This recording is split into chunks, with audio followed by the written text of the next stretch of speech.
और मैं चाहती हूँ कि छोटा भाई भी अगर मर जाएगा तो शायद बहुत सारे लोग आएंगे, हमें भोजन देंगे, हमें खाना देंगे, हमें कपड़े देंगे, क्योंकि हम 4-5 दिनों से भूखे हैं।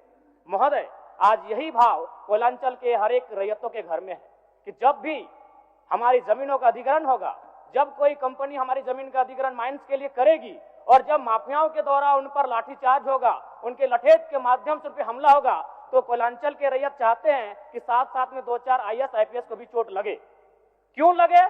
न विगत कुछ दिन पहले बागमारा में एक घटना घटी थी, हिलटॉप कंपनी का मामला था, DSP महोदय घायल हुए थे, सरकार ने वीडियो कॉल से बात किया था, सरकार ने उस मामले को संज्ञान में लिया था, लेकिन ठीक उसके कुछ दिन बाद सिंदरी के सुरंगा में फिर एक घटना घटती है। इस बार महिलाओं को सड़क पे दौड़ा दौड़ा कर पीटा गया, उनकी साड़ियों को फाड़ा गया, उनके कान की बालियों को नोचकर छीन लिया गया, लेकिन न FIR होता है न कार्रवाई होती है। महोदय, इसी प्रकार से आज एक मामला संज्ञान में आया है, मैं सदन को सचेत करना चाहूंगा, ये मामला मांडू का है। महोदय, मांडू के प्रभावित गांव बसंतपुर, पचड़ा, कोतरे, बालमहुआ, हुरदाग, रहवान, पचमो, इचाकडी, बरगैया, ठोठाटा, लइयो, दनिया, यहाँ एक कंपनी है, उस कंपनी का नाम है पावर मेक लिमिटेड और उसकी सहयोगी कंपनी अमर इंडिया लिमिटेड।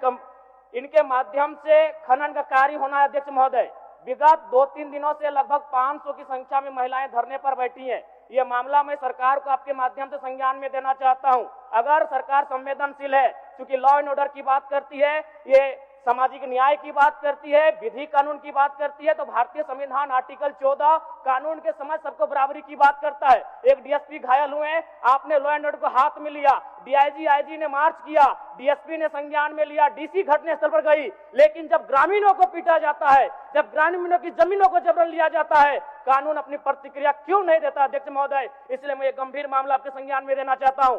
महोदय, भारतीय संविधान आर्टिकल 301 कहता है, क्योंकि इससे पहले जो जमीन का मामला था वो हमारा मौलिक अधिकार था, लेकिन संशोधन करते हुए 300A में डाला गया है। वर्तमान वो हमारा मौलिक अधिकार न होकर संवैधानिक अधिकार है। अध्यक्ष महोदय, और वो क्लाउज कहता है कि जिसके पास भूमि नहीं है सरकार उसे भूमि आवंटित करेगी, लेकिन यहाँ दुर्भाग्य इस राज्य का कि जिनकी भूमि है सदियों से, हजारों वर्षों से वो भूमि पर वो जोत तोड़ करते हैं, और आज लगता है कि ब्रिटानिया हुकूमत बरकरार है, ईस्ट इंडिया कंपनी का शासन इस राज्य में बरकरार है। आज इसी प्रशासन के जोर पर आज उनकी जमीनों का जबरन अधिग्रहण किया जाता है। मांडू का मामला को संज्ञान में लीजिए, सुरंगा का मामला संज्ञान में लीजिए, भौरा का मामला संज्ञान में लीजिए। अध्यक्ष महोदय, क्योंकि रोज रोज आपके DSP घायल होने का इंतजार मत कीजिए।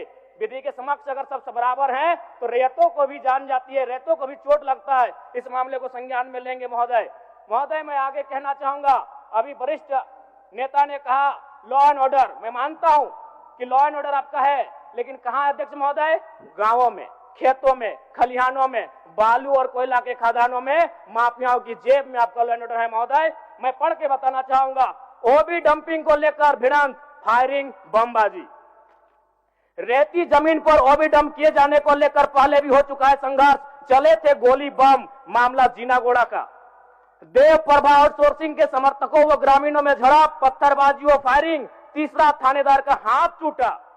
अचानक बमबाजी व फायरिंग से मची भगदड़, पुलिस की मौजूदगी में एक दूसरे पर पत्थर बरसाते लोग। मैंने कहा लॉ एंड ऑर्डर है अध्यक्ष महोदय, कहां? गांवों में, खेतों में, खलिहानों में, कोयला के खदानों में, माफियाओं की जेब में। अध्यक्ष महोदय, मामले को गंभीरता पूर्वक संज्ञान में लीजिए। अध्यक्ष महोदय, फिलहाल मांडू के मैंने जिन गांवों का नाम जिक्र किया है, अभी भी 500 महिलाएं धरने पर बैठी। अध्यक्ष महोदय, अगर सरकार इस मामले को गंभीरता पूर्वक नहीं लेती अध्यक्ष महोदय, तो बागमारा और झरिया जैसी घटनाएं मांडू में घटित होने में देर नहीं लगी। अध्यक्ष महोदय, इसलिए मैं चाहता हूं कि इस मामले को आप संज्ञान में ले। दूसरी बात अध्यक्ष महोदय, मैं आपके माध्यम से एक अत्यंत गंभीर मामला संज्ञान में देना चाहता हूं। धनबाद जिला तोपचाची प्रखंड अंतर्गत पिपराडी गांव, आजादी के 78 साल बाद भी उस गांव की सड़क मुख्य सड़क से जुड़ नहीं पाई है। उनका मामला आता है अभयारण्य भूमि, सेंचुरी का भूमि का मामला संज्ञान में आता है। अध्यक्ष महोदय, मैं सदन के माध्यम से सरकार से पूछना चाहता हूं कि पारासनाथ पहाड़ में सड़क बन सकता है तो पिपराडी गांव में क्यों नहीं बन सकता है? अध्यक्ष महोदय, पारासनाथ पहाड़ में जिन लोगों की सड़क की जरूरत थी अध्यक्ष महोदय, क्योंकि वह धनी लोग थे, वो संपन्न लोग थे, इसलिए पारासनाथ के पहाड़ में जो कि सेंचुरी अभयारण्य है सड़क चली गई, लेकिन पिपराडी गांव सड़क नहीं जा पा रही। अध्यक्ष महोदय, ये तोपचाची प्रखंड का मामला है, इसे संज्ञान में लेंगे।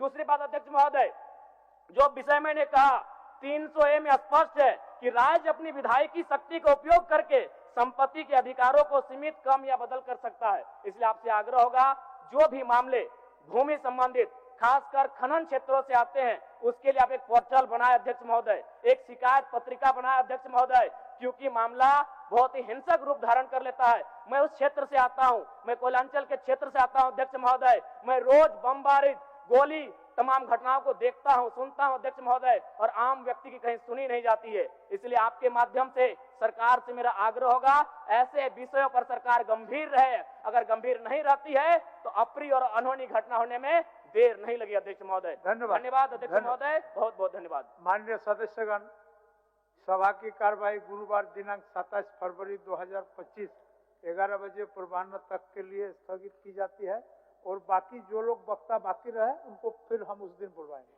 2 दिन चर्चा है, बुलवाएंगे। धन्यवाद।